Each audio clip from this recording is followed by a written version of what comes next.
Iran के खिलाफ जंग ने एक नवा रुख इख्तियार कर लिया है और बंदूकों तो बाद हुण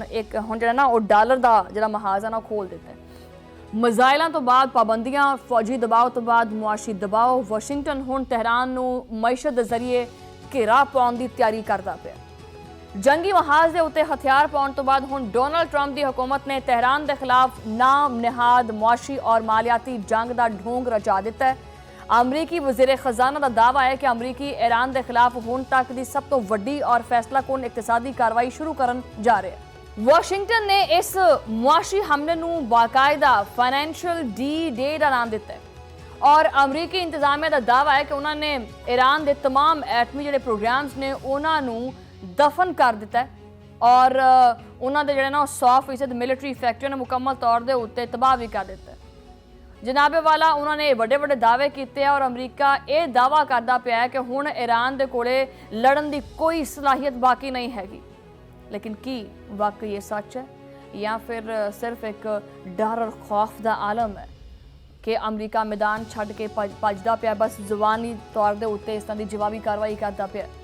अमरीकी नायब सदर JD वैंस ने भी आपके वज़ीर खजाना नूं जिहड़ा ना उन्होंने जुबान बोलते पे ने और उन्होंने अमरीकी मीडिया के उत्ते आके बड़ी वड्डी एक बड़क मारी है कि वाशिंगटन के कोले ईरान नूं सीधा करन तो बाद हुण जिहड़ा ना बहुत सारे रास्ते भी हैगे ने साडे कोले। JD वैंस का कहना है कि अमरीका ईरान की तेल और गैस की तमाम आलमी तजारत मुकम्मल तौर के उत्ते बंद कर देगा और तेहरान नूं उहदी बहुत भारी कीमत चुकानी पएगी। अमरीकी नायब सदर ने सीना ठोक के आख्या है कि ईरान के कोले इन्नी ताकत और सलाहियत नहीं हैगी कि वह बैनुल अक़वामी तजारती रास्तिਆਂ ਨੂੰ मुकम्मल तौर के उत्ते ब्लॉक कर सके। और JD वैंस ने यह भी दावा किया है कि अमरीका हुण भी रोजाना 7 तो लैके 15 मिलियन बैरल तेल आबनाए हुरमज के रास्ते बाहिफाजत लैके जान दे विच कामयाब हुंदा पिया। लेकिन अमरीका का यह तमाम तर शोर शराबा और मुआशी जंग के खोखले दावे दरअसल ये इस अजीम और तारीखी शिकस्त को छुपाने की एक नाकाम कोशिश है जो कि इन्हें मशरक़ वुस्ता के मैदान जंग में खाधी है। वाशिंगटन की इस धमकी और मुआशी नाकाबंदी के जवाब ईरानी वज़ीर खारजा अब्बास इराक़ची ने अमरीका का जो चेहरा है ना वो नंदरां दे नाल बेनकाब किया। टैलीग्राम के उत्ते जारी आपदे एक तुंदो तेज़ वीडियो पैगाम के अब्बास इराक़ची ने अमरीकी पाबंदियां नूं मुस्तरद कर दिता और उन्होंने आख्या है कि वाशिंगटन इस वेले शदीद मायूसी और बदहवासी का शिकार होया पिया। उन्होंने वाशिंगटन नूं शीशा दिखाते हुए आख्या है कि उन्होंने पुराने और जिहड़े किसे पीटे थोड़े मनसूबे ने ना इन्होंने दोबारा दोहराना और जिहड़ा ना इस गल का सबूत है कि अमरीकी लीडर जिहड़े ने ना वो जंगी मैदान के मुकम्मल तौर के उत्ते फ्लॉप हो गए हैं। और ईरानी वज़ीर खारजा का यह कहना है कि तेहरान जिहड़ा वो ऐसियां खोखलियां किस्म दी धमकियां तो पहले ना कभी डरिया और ना कभी डरेगा। वो कहता पे कि तुहानूं ये साडी समझ नहीं आई, असीं नहीं डरदे डुरदे इन्हां धमकियां, सानूं की लेना देना इस चीज़ के नाल। उन्होंने अमरीकी हुक्मरानां नूं कहा कि भी सीधे पदरे हो जाओ और वाज़ह किया कि अगर अमरीका हुण भी कोई इज्जतराना और मुनसिफाना हल चाहता है तो इनू ईरान के नाल जिहड़ियां ये धमकियां ने ना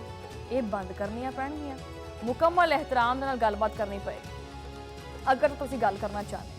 क्योंकि माजी की तरह अमरीका के तमाम मुआशी इकदाम और नवीं पाबंदियां भी तेहरान के मजबूत अज़म नूं तोड़न विच मुकम्मल तौर पर नाकाम रही ने। दूजे पासे ईरानी पासदान इनकलाब यानी IRGC के तर्जुमान ब्रिगेडियर जनरल हुसैन ने अमरीका के इस नाम निहाद फाइनेंशियल हमले के उत्ते गहरा तंज किया। शुमाली सूबे अलबर्ज के विच मीडिया के नाल गलबात करते हुए उन्होंने ये चीज़ आखी है कि अमरीका की तरफों मुआशी जंग दीयां गल्लां करना दरअसल ये महाज जंग के उत्ते पहुंचने वाली तारीखी और शर्मनाक शिकस्त का एक समझ लो कि एतराफ़ है। उन्होंने आख्या कि अमरीकी सदर के उत्ते सीधा तेज चलाते हुए उन्होंने गल की कि अगर तुसी लोग जंगी मैदान के विच कामयाब हो चुके होंदे और अगर तुसी वाकई जिते होंदे तो फिर अज तुहानूं इस मुआशी शोर शराबे और पाबंदियां का ड्रामा रचाउण दा बिल्कुल इहदा तुहानूं लोड़ ना पैंदी। इहदी ईरानी सिपाह के तर्जुमान ने हकायक सामने रखते हुए दस्या है कि अमरीकी बहरिया जिहड़े बहरी बेड़े ने वो ईरानी ड्रोन्स और मिज़ाइलों के खौफ के नाल आपदे तमाम बहरी जहाज़ जिहड़ा ना वो उन्हां दा काफ़ी हिस्सा पिछे हटाउण दे विच मजबूर होए ने। और उन्होंने ये चीज़ आखी कि आपने हुरमज़ को जबरदस्ती खोलन और ईरान की दफाई सलाहियतां नूं मफलूज करन दी अमरीकी कोशिश मिट्टी विच मिल चुकी है। उन्होंने मीडिया के उत्ते जोर दिता कि वाशिंगटन के इस प्रोपेगेंडे का पर्दा चाक करिए और शिकस्त खुर्दा अमरीका नूं दुनिया के सामने फातेह बन के पेश नहीं होने देना।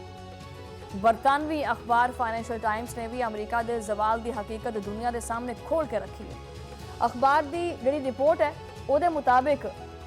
ईरान के नाल जारी 6 माह तक जारी रहने वाली इस खौफनाक जंग ने मशरक़े वुस्ता दे विच गुज़श्ता 4 दहाइयां तो कायम अमरीकी फौजी गलबे के पूरे ढांचे नूं खोखला करता है, उन्होंने हिला के रख दिता है। ईरानी ड्रोन्स और कम फासले तक मार करने वाले खतरनाक मिसाइल्स ने खलीजी ममालिक दे विच फैले 7 तो ज़्यादा जड़े अमरीकी फौजी अड्डे ने उन्होंने कमज़ोर कर दिता है और दुनिया के सामने बेनकाब कर दिता है। ईरानी हमलिਆਂ ਨੂੰ ਉਹਨਾਂ ਦੀ ਜਿਹੜੀ ਸ਼ਿੱਦਤ ਹੈ ਨਾ ਉਹਦੇ ਤੋਂ ਘਬਰਾ ਕੇ ਪੈਂਟਾਗਨ ਨੂੰ ਆਪਦੇ ਜੰਗੀ ਤਿਆਰੇ ਔਰ ਫੌਜਾਂ ਜਿਹੜੀਆਂ ਨੇ ਨਾ ਉਹਨਾਂ ਨੂੰ ਮਜਬੂਰਨ ਇਜ਼ਰਾਈਲ, ਉਰਦਨ ਔਰ ਯੂਰਪ ਦੇ ਨਿਸਬਤਨ ਜਿਹੜੇ ਦੂਰ ਔਰ ਮਹਿਫੂਜ਼ ਜਿਹੜੇ ਮਕਾਮਾਤ ਨੇ ਉੱਥੇ ਮੁੰਤਕਿਲ ਕਰਨਾ ਪਈਆਂ ਨੇ। ਇੰਨਾ ਡਰ ਚੁੱਕਿਆ ਅਮਰੀਕਾ ਨੇ ਇੱਕ ਵੱਡੇ ਥਿੰਕ ਟੈਂਕ ਅਮਰੀਕਨ ਜਿਹੜੇ एंटरप्राइज इंस्टीट्यूट है ਉਹਦੇ ਮੁਤਾਬਿਕ ਮਸ਼ਰਕ ਵੁਸਤਾ ਦੇ ਮੁxtਲਿਫ 7 ਮਮਾਲਿਕ ਦੇ ਵਿੱਚ ਤਬਾਹ ਹੋਣ ਵਾਲੇ 11 ਅਮਰੀਕੀ ਫੌਜੀ ਅੱਡਿਆਂ ਦੇ ਸਿਰਫ ਤਾਮੀਰੇ 9 ਔਰ ਮੁਰੰਮਤ ਵਾਸਤੇ ਕਮੋਬੇਸ਼ 5 ਅਰਬ ਡਾਲਰ ਦੀ ਇੱਕ ਭਾਰੀ ਰਕਮ ਹੈ ਨਾ ਉਹ ਵੀ ਦਰਕਾਰ ਹੈਗੀ ਉਹਨਾਂ ਨੂੰ। ਲੇਕਿਨ ਪੈਂਟਾਗਨ ਨੇ ਹਜੇ ਤੱਕ ਇਹਨਾਂ ਅਖਰਾਜਾਤ ਨੂੰ ਜੰਗੀ ਲਾਗਤ ਦੇ ਵਿੱਚ ਸ਼ਾਮਿਲ ਨਹੀਂ ਕੀਤਾ ताकि दुनिया के सामने किते साड़ी रसवाई ना सामने आ जाए। हुण वाशिंगटन दे विच ये बहस भी जारी है कि इन्हां तबाहशुदा अड्डियां दे उत्ते दोबारा अरबों डॉलर्स ज़ाया किए जाण या फिर मशरक़े वुस्ता तो अमरीकी जिहड़ा हैगा उहदे तो बोरिया बिस्तर गोल कर लिया जाए। सवाल ये पैदा हुंदा कि पुरानियां पाबंदियां और मुआशी धमकियां दा एक घिसिया होया पिटिया होया ड्रामा ईरान के नाकाबले तस्कीर जज्बे नूं झुका सकेगा कि डोनाल्ड ट्रंप की यह मुआशी कार्रवाई अमरीका की इस जंगी शिकस्त के उत्ते पर्दा पा सकेगी। मैदान जंग होवे या जिहड़ा मुआशी महाज है वह होवे, सुपर पावर कहलवान वाले अमरीका उहदा गुरूर जिहड़ा है वो सारिआं नूं पता है कि मिट्टी विच मिल चुके हैं। अमरीकी शाही दा सूरज हुण मशरक़े वुस्ता दे विचों हमेशा हमेशा वास्ते गरूब हो चुके हैं। कहते हैं ना कि एक चीज़ हकीकत है कि गरूर का सर नीचा होता है। जिहड़ा गरूर और तकब्बर करदा है वो बंदा कभी भी वो इंसान हो या कोई भी मुल्क हो वो कुछ टाइम तक अपना एक जो ताकत का रोब है ना बना के रखता है। एक टाइम तक तो गरूर तकब्बर के नशे में रह सकता है, लेकिन एक ना एक दिन नशा भावें किसी भी चीज़ का हो लै तो जाता ही है। नशा किहड़ा मुस्तकिल रहिंदा है, नशा एक ना एक दिन लै जाता है।